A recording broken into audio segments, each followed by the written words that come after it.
The crested gecko is the most popular pet gecko in the world, but this right here is its cousin, the Saracens slender prehensile-tailed gecko. In this video, we're gonna go through the care and how to keep these beautiful animals.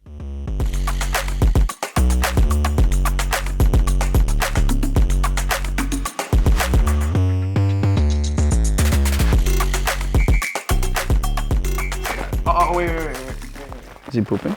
No, his little mouth got stuck in the hair, dude. She was like, Oh my god.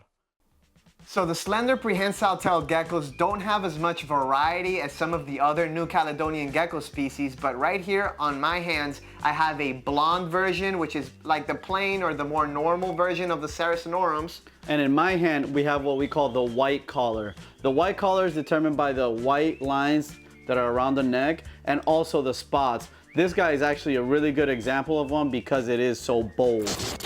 So with the slender prehensile-tailed gecko being arboreal, you're going to want to make sure that the enclosure is taller rather than longer. Now, this is a perfect setup for one of these guys. You want to make sure there's a lot of volume, like I said earlier, but the glass enclosures tend to lose humidity a lot sooner. So what you could do is cover one half of the enclosure, or you could just make sure that it always has fresh water like it does here on this water bowl, and give it a good misting once a day, maybe even twice a day, depending on where you are. The best thing that we recommend is setting up a misting system like a Mist King and just having it run on a timer where it's gonna do it automatically and you're not even gonna forget about it.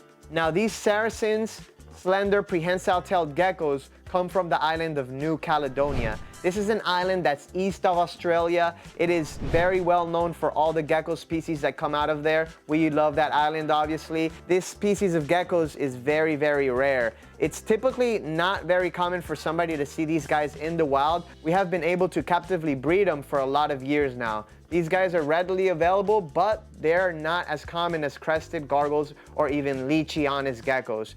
These guys, the price range on these guys as of right now, as I'm making this video, could be anywhere from $350 to $550 for a normal.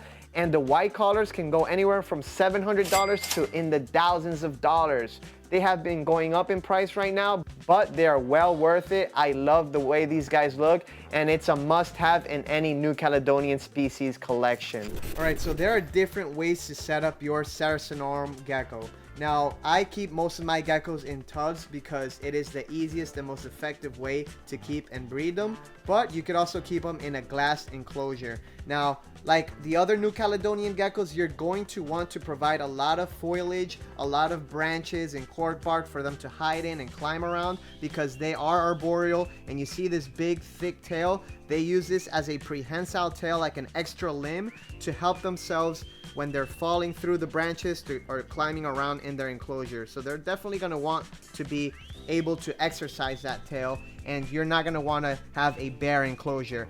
The taller the enclosure, the more volume you want to fill it up with. You know, you want to make sure that there's a lot of places where the gecko could cram itself in, because a lot of open space makes geckos very, very nervous. For the substrate, as always, we are going to use the mulch. We also like to use peat moss, sphagnum moss. You could even use paper towels, but the main thing with these guys is you want to keep a humidity of 70 to 80% for most of the time.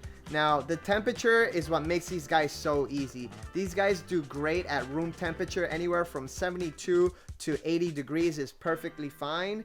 And they could even tolerate temperatures down into the 60s or 50s. Of course, you don't want to leave them down there too long, but they're going to be completely fine. These guys will actually be better off in colder temperatures than in warmer temperatures. That's why I do not recommend putting a heat bulb or any type of heating elements on these guys, especially when they're smaller, because anything above 85, 90 degrees, above that, is going to be very dangerous for these animals, especially if the humidity is low. It will dry these guys up pretty quickly. So no lights needed if your house is at room temperature, and you want to make sure that humidity is nice and high. So all the New Caledonian geckos are going to have a main diet of that crested gecko powder we feed to all of our geckos. This is the stuff that is completely set up to keep these guys thriving. New Caledonian geckos also will benefit from a lot of insects, With the Sarasinorums, we like to feed insects about once or twice a week, and we always dust the crickets with calcium and D3 powder. But for the most part, these guys are going to be feasting on this Rapashi or Pangea diet. The Saracen Slender Prehensile Tail Gecko is one of New Caledonia's largest geckos, one of its longest geckos, going at about 10 to 11 inches, going toe-to-toe with the Chahua. That's because these guys have incredibly long and thick tails.